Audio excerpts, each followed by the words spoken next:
السلام علیکم۔ Let's do nature میں آپ سبھی کو ویلکم کرتی ہوں۔ ناظرین، میرا آج کا ٹاپک ہے احادیث کی روشنی میں عجوہ کھجور کے فائدے۔ عجوہ کھجور کے بارے میں سب سے اہم بات جو ہے وہ یہ ہے کہ نبی کریم صلی اللہ علیہ وآلہ وسلم نے اس کا پودا اپنے ہاتھوں سے خود لگایا تھا۔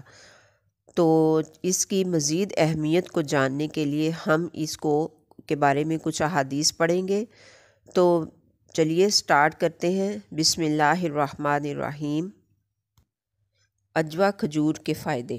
حضرت عائشہ صدیقہ رضی اللہ عنہ فرماتی ہیں کہ نبی کریم صلی اللہ علیہ وآلہ وسلم نے فرمایا کہ اس عظیم کھجور عجوہ میں ہر بیماری سے شفا ہے، اور اگر اسے نہار منہ کھایا جائے تو یہ زہروں کے لیے تریاک ہے۔ یہ صحیح مسلم کی روایت ہے۔ حضرت عامر بن سعد بن ابی وقاص رضی اللہ عنہ اپنے والد گرامی سے روایت کرتے ہیں کہ میں نے سعد رضی اللہ عنہ سے یہ کہتے سنا کہ رسول اللہ صلی اللہ علیہ وآلہ وسلم فرمایا کرتے تھے کہ جس نے صبح اٹھتے ہی عجوہ کھجور کے 7 دانے کھا لیے، اس دن اسے جادو اور زہر بھی نقصان نہ دے سکیں گے۔ اسے بخاری، مسلم اور ابو داود نے روایت کیا ہے۔ حضرت عامر بن سعد بن ابی وقاص رضی اللہ عنہ اپنے والد گرامی سے روایت کرتے ہیں کہ میں نے سعد رضی اللہ عنہ سے یہ کہتے سنا کہ نبی کریم صلی اللہ علیہ وآلہ وسلم نے فرمایا، جس کسی نے مدینہ کے 2 پہاڑوں کے درمیان کی وادی میں پیدا ہونے والی کھجوروں میں سے روزانہ 7 کھجوریں نہار منہ کھائیں، اسے روز شام ہونے تک کوئی زہر اثر نہیں کرے گا، اور جس نے شام کو کھائیں وہ صبح تک مامون رہے گا۔ اسے مسند احمد میں روایت کیا ہے۔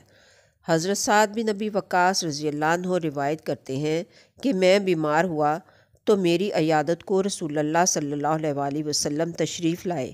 انہوں نے اپنا ہاتھ میرے کندھوں کے درمیان رکھا تو اس کی ٹھنڈک میری پوری چھاتی میں پھیل گئی۔ پھر فرمایا کہ اسے دل کا دورہ پڑا ہے، اسے حارث بن کلدہ کے پاس لے جاؤ جو ثقیف میں مطب کرتا ہے۔